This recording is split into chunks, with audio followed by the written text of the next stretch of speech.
Сезонът за коледно пазаруване в Лондон. Час пик. Пътници и купувачи се изливат на гара Кингс Крос, най-често използваната гара в града. Изведнъж смъртоносна стена от огън минава през претъпканата гара. Убиват 31 души. Най-старият метрополитен в света преживява най-смъртоносния пожар в историята си.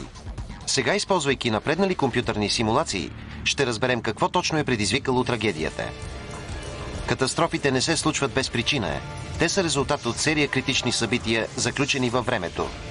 Ще разкрием съдбоносните решения в тези финални мигове преди катастрофата. Мигове преди катастрофата. Кингс Крос. Европа. Англия. Лондон.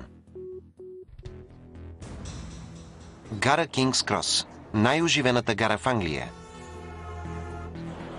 Свързва надземни влакове от север с 480 км подземни линии на града, познати на лондончани като Трабата. 250 000 пасажери преминават през подземния лабиринт на станцията всеки ден. Сряда, 18 ноември 1987. 19 часа и 18 минути. Все още е час пик и центъра на града е по-оживен от всякога, защото коледното пазаруване е в разгара си. За един човек суетенето и бързането в Лондон са ново преживяване. 20-годишният Диман Броуди е тръгнал от Шотландия само преди 5 дни, за да започне нова работа и нов живот в големия град. Винаги съм искал да живея в Лондон. За човек на 20 това е сбъдната мечта. Броуди няма търпение да разгледа забележителностите. Днес е решил да види известните коледни лампички на Риджент Стрит, пътуване, което ще го отведе в Трабата. 19 часа и 25 минути. На Кингс Крос, 25 метра под земята, пасажирите слизат от мотрисите и се качват на ескалаторите към улиците на Лондон. 19 часа и 30 минути. Мъж натиска стоп бутона на ескалатора на линия Пикадили. Полицай от транспортна полиция на рутинен патрул отива да провери. Той вижда малък пожар върху едно от дървените стъпала. Не е изненадан. Пожарите са често срещани поради остарялата инфраструктура на Трабата или метрото. Полицаят отива към залата за продажба на билети, откъдето ще се обади на пожарната по радиото си. 19 часа и 39 минути. 9 минути след сигнала за пожар, полицията решава да евакуира гарата за всеки случай. На 3 км оттам, в предградие Сохо, пожарникарите приемат обаждането и тръгват към гарата. 19 часа и 43 минути. Пожарната пристига в залата за продажба на билети. Ръководи ги 45-годишният шеф на пожарната Колин Таунсли. Таунсли е самоотвержен, но и изискващ водач, който вдъхва уважение и лоялност на колегите си. Един от тях е Робърт Молтън, който работи с човека, когото нарича губернатора. Таунсли и Молтън отиват да преценят пожара. Той вече е с размерите на лагерен огън. Двамата мъже не са притеснени. Не мислехме, че е много сериозно. Не беше голям пожар и нямаше силна топлина, която да усетим. Шефът Таунсли остава в залата и изпраща Молтън и екипа да вземат вода от уличен пожарен кран. 16 метра по-надолу, хората от контрол по транспорта продължават да евакуират станцията. Изпращат пасажирите към ескалатора на линия Виктория, единственият, който още работи. Той е паралелен на ескалатора на линия Пикадили и стига до същото място – залата за билети. На път към нея, заедно с цялата тълпа, е и Диман Броуди. 19 часа и 44 минути. Броуди изкачва ескалатора и стига до залата за билети. Моменти след това изригва огромна огнена стена. Диман Броуди бива ударен централно. Пламъкът запалва краката и долната част на торса му. Тогава животът ми приключи. Гъсти облаци черен дим се изливат от изходите на станцията на улицата. Тук огнеборецът Робърт Молтън приготвя маркуч за справяне с бившия слаб огън от преди минути. Той е ужасен. Знае, че залата е била пълна с хора преди секунди. А сред тях е шефът му Колин Таунсли. Молтън и колегите му взимат бутилки с кислород и, пренебрегвайки опасността, навлизат в горящата зала в търсене на оцелели. Хванат в огнения ад, Демън Броуди се опитва да загаси пламъците по себе си. Накрая успява. Зле обгорене, но сега е изправен пред друга опасност – задушаващия дим. Пожарникарят Робърт Молтън си пробива път през залата, търсейки оцелели. Тогава, щом насочва фенера си към пушека, вижда нещо. Бяла каска. Сърцето му се свива. Знае, че белите каски се носят само от шефове на пожарната. Шефът му не мърда. А дори и да е жив, Молтън знае, че дробовете му са пълни с отровен дим. Той трябва бързо да го изведе на чист въздух. На улицата над станцията, пожарникарят Робърт Молтън прави изкуствено дишане на шефа си Колин Таунсли, за да вкара в дробовете му животоспасяващия кислород. Първият път, когато го направих, той се закашля. И аз си казах, това е добре. Окуражен от признаците на живот, Молтън удвоява усилията си. След това парамедиците откарват шефа му към болницата. Долу в горящата зала, на няколко метра от ескалаторите, силата напуска Демън Броуди. Младежът е обхванат от чувство за неправда. Не е честно. Съгласен бях да умра след седмица, по какъвто и да било начин, но не тук и сега. Събирайки последни сили, той започва да лази насляпо през пушека, отчаяно търсейки път навън. Земята е ужасно гореща, превръщайки всеки метър в агония. Тогава, през дима, Броуди вижда стълбище. Той тръгва с усилие натам, сантиметър по сантиметър. Изведнъж през мъглата вижда две ръце да се протягат към него. Непознат човек извежда Броуди по стъпалата далеч от кошмара. Когато стигнах до края на стълбите, беше удивително. Демън Броуди има 40% изгаряния и е жив. Линейка го откарва в болницата.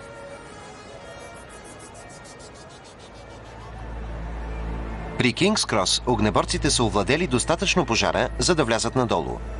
Но от разбитата зала вадят само мъртви тела. Тогава Робърт Молтън и колегите му чуват ужасни новини. Шефът им Колин Таунсли е починал в болницата от задушаване. Всички бяхме шокирани. Направо изтръпнали. Чак 6 часа по-късно, в 1 часа и 46 минути на следващата сутрин, пожарът най-сетне е овладян. Огненият ад е убил 31 души и сериозно е ранил още 20.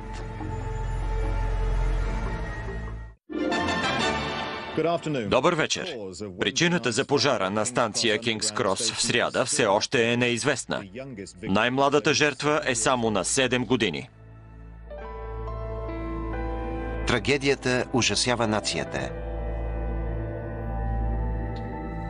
Британският премиер Маргарет Тачър нарежда разследване, което да намери отговорите. Сега, връщайки събитията назад и проучвайки разследването, можем да разберем какво е причинило пожара на станция Кингс Крос.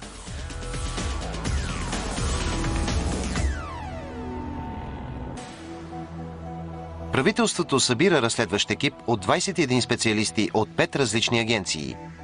Инженер Дейвид Шилито е един от главните следователи. Шилито е експерт по международни инциденти вече 34 години.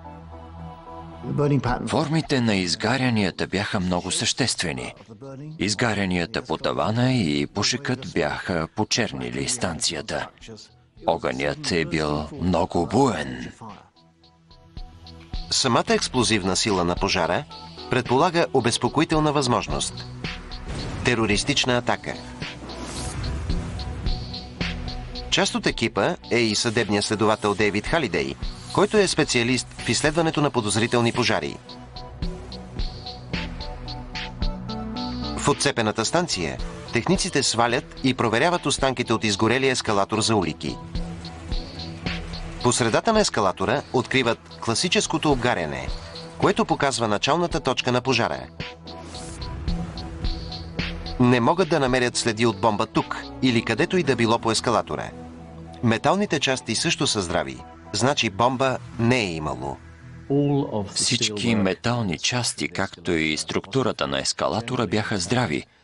Изкривяването очевидно бе в резултат на топлината, а не на бомба. Но следователите все още са подозрителни.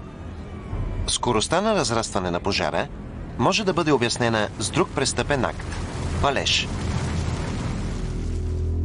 Това кара следовател Халидей да потърси нови улики. Но няма и следа от миризмата на запалимо вещество, която неминуемо остава. Следователите още не знаят кое е причинило пожара, но изключиха вероятността за палеж. Никой не може да си обясни скоростта, с която малкият пожар е достигнал такива размери. Екипът все още трябва да установи причината. Нямайки други следи, те проверяват необгорената част под ескалатора. Тук те намират нещо обезпокоително. Дъските на перваза на ескалатора са отрупани с белези от обгаряне. Не един или два, а цели 18. Заключих, че тези следи са от стари пожари. Шокиращо развитие. Следователите са забелязали нещо любопитно. Почти всички белези се намират от дясната страна на ескалатора. Решаваща следа. Правилото на етикета в метрото е, че хората могат да се изкачват от лявата страна и да стоят спокойно от дясната страна на ескалатора. Едно от лесните неща, докато стоиш спокойно, е да запалиш цигара, но пушенето тук е забранено вече над 2 години. Дейвид Чилито и екипът правят проверка и откритие. Хората пушили на гарата без свян. Забраната била напълно неефективна. Главният заподозрян за пожара сега е немърлив пушач, изхвърлил все още запален кибрид. Но нещо е накарало този пожар да се усили, докато другите са изгаснали. Дейвид Халидей смята, че пожарът е започнал близо до началото на ескалатора. Но всичките му части са направени от метал. Няма какво да подхрани огъня. Той изследва незасегната част и открива, че по нея има дебел слой смазка. Знае, че смазката сама по себе си е трудно запалима. Но когато разглежда отблизо, вижда, че по нея има много изхвърлени билети, опаковки от бомбони, конци от дрехи, човешка коса и козина от плъхове. Очевидно е, че ескалаторите не са чистени откакто са построени през Втората световна. Възможно ли е 4 десетилетия буклук да създадат запалима смес? В полицейската лаборатория Халидей приготвя прост тест върху сместа от смазка и буклуци. Той ги подпалва, за да симулира ефекта на горящ кибрид. Мръсната смазка веднага се запалва. Открих единственото нещо, което може да подхване огъня на мястото. Тестът доказа теорията ми. Тестът показва, че когато запалимите буклуци горят, те нагряват смазката до точката, в която и тя се запалва. Но подпалването на сместа с горелка в лабораторни условия не доказва напълно, че изпуснат кибрид може да запали такъв пожар в реалността. Дейвид Чилито и екипът разбират, че единственият начин е да възпроизведат събитията на станция Кингс Крос. 51 дни след злополуката, екипът се събира на плашещото място край ескалатора на линия Пикадили. Лондонски пожарникари са подготвени да потушат всеки пожар. Тогава на неподпалената долна част човек от екипа пуска запален кибрид. 3, 2, 1, пускам! Подхвана. Невероятно! Първият кибрид подпалва сместа от боклуци и смазка. След минута и 55 секунди, екипът може да види слабата светлина между стъпалата. Само след 7 минути, пламъците облизват стъпалата. Експериментът върши работа. Шилито и екипът са изправени пред сериозна дилема. Искат да проверят как ще се развие огъня, но има възможност пожарът да стане неконтролируем като първия път. Ще го изгасим. Огънят се разрастваше, но пожарникарите ни казаха да го изгасим. Голяма крачка напред. Следователите са убедени, че пожарът е възникнал вследствие на изхвърлен горящ кибрид, подпалил боклуци и смазка. Но все още трябва да разрешат най-фундаменталната мистерия. Кое е превърнало малкия пожар в огненат само за секунди? Те смятат, че вината се крие в феномен, присъщ на метростанциите. Когато влакът доближи станцията, той избутва голямо количество въздух пред себе си. Нарича се ефект на пистън и помага за вентилацията на станциите. Дали бързата вълна въздух не е подействала като огромно духало на огъня, предизвиквайки ефект на огнехвъргачка? Следователите проверяват записите на станцията от деня на катастрофата. Откриват, че в 19 часа и 42 минути, точно 3 минути преди избухването, на станцията пристига влак. Секунди по-късно пристига втори. Комбинацията на два пристигащи почти едновременно влака има огромно влияние над въздушния поток. Изпраща голяма вълна въздух към ескалатора, точно в посока на пожара. Обещаваща следа. Проверяват въздушния поток, създаван от влаковете, и изчисляват, че пристигането на двата влака е създало поток, движещ се с 3,25 метра в секунда. Това са само 12 км в час и изобщо не е достатъчно бързо, за да подсили огъня. Горчиво разочарование. Има само един начин за доказване. Трябва да пресъздадат реално пожара на станцията. Юли 1988, 9 месеца след нещастието. На 290 км северно от Лондон, в сърцето на графство Дарбишир, Дейвид Чилито и екипът му подготвят амбициозен експеримент. Създали са модел на ескалатора и залата на линия Пикадили, използвайки точните материали. Приготвили са и серия от топлинни сензори и камери. Ще запалят огън и този път няма да се месят. Каквото се случи.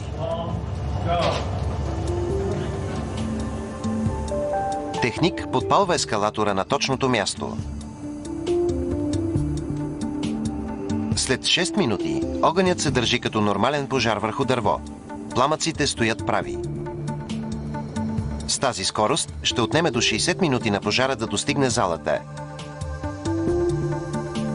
Тогава, след 7 минути и половина, огънят драстично се променя. Вместо да стоят изправени, пламъците променят посоката си. Сега са насочени надолу и се захващат за дървените стъпала. Температурните сензори отчитат, че стъпалата точно над огъня се загряват много бързо. За 20 секунди следователите отчитат температура от 800 градуса по Целзий. Секунди по-късно пламъците неконтролируемо обхващат ескалатора и навлизат в модела на залата.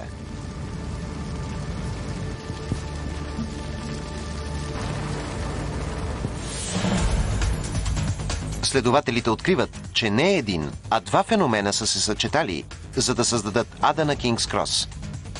30-градусовият ъгъл на ескалатора кара пламъците да легнат върху стъпалата. Парапетите на ескалатора затварят огъня, създавайки канал, който концентрира топлината и пламъците и не ги пуска навън. Когато огънят се разпространява нагоре, избутва пред себе си невидима стена от жега и газове, които нагряват 20 метра стъпала пред себе си. Около 10 секунди по-късно, свръхнагорещените стъпала достигат критична температура между 500 и 600 градуса по Целзий и се запалват. Това създало разрушителната струя огън, която толкова бързо преминала по ескалатора. Учените никога преди не са виждали такъв феномен. Екипът го нарича ефект на окопа. Той е последното парче от пъзела. Следователите вече разбират кои събития са довели до пожара на Кингс Крос.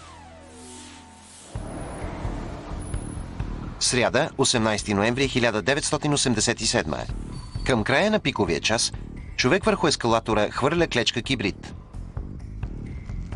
По случайност, тя пада през цепнатина между стъпалата и се приземява все още запалена върху пълната с буклуци смазка. 2 минути преди катастрофата огнеборците пристигат.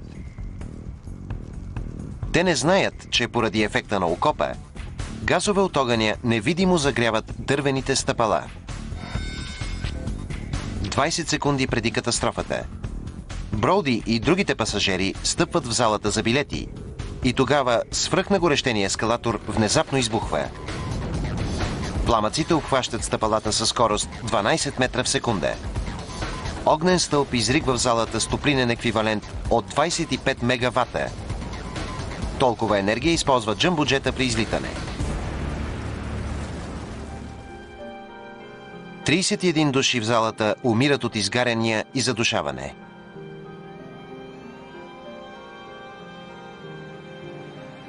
Девет дни по-късно, огнеборците се събират на улиците около Кингс Крос, за да почетат своя губернатор, шефа Колин Таунсли. Деймън Броуди прекарва 6 месеца лечение заради 40% изгаряния. 11 месеца след катастрофата, екипът следователи най-сетне съставя рапорт. Заключението е, че скоростта и размера на пожара са в резултата на ефекта на окопа. Също така е решено всички дървени ескалатори да бъдат сменени с метални през следващите 9 месеца. Управата на лондонското метро започва строго да спазва забраната за пушене след пожара. Също така тренира служителите си как най-безопасно и бързо да стигат до спешните изходи. Благодарение на безпрецедентна експериментална работа, огнеборците по света са подготвени за заплахата от пожар на такива места. Новите им познания ще помогнат за спасяването на хора, ако такъв пожар ги застраши отново. Преводач Любен Марковски. Текста четоха артистите Виктор Танев, Радослав Рачев. Тон режисьор Анета Арнаудова. Режисьор на дублажа Милена Манчева. Студио Медиалинк.